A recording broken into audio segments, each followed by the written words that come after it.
12 years ago, nagsimula ang kwento natin.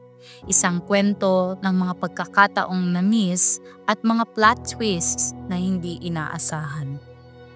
I remember that. I was always there for you. Laging nandyan, kahit na hindi mo ako pinapansin. A simple gesture, a quiet presence, but always looking out for you. Yeah, you were always so kind, so patient.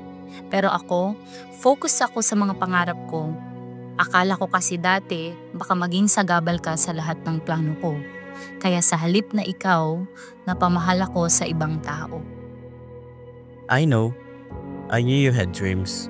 Pero at that time, hindi ko naisip that you were making a choice that would pull us apart.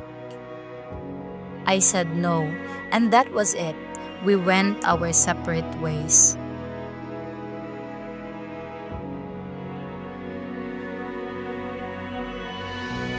Then, July 7, 2023 happened. I never thought that day would change everything. Sabi nga nila, may paraan ang tadhana para magtagpo ang mga tao kapag tamang panahon na.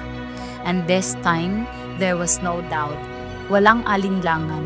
It felt like everything was falling into place. This time, it wasn't just fate. It was us deciding to give each other a chance again.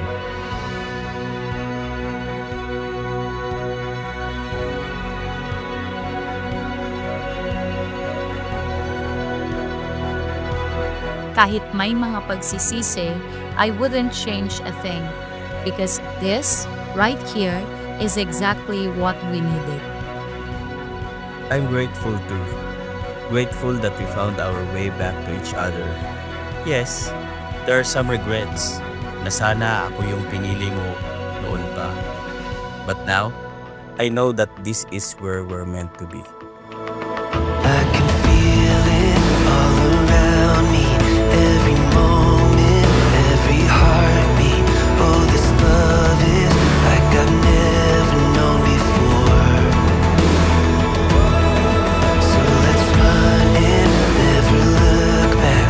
Oh, I know that what we have is everlasting and will be forevermore.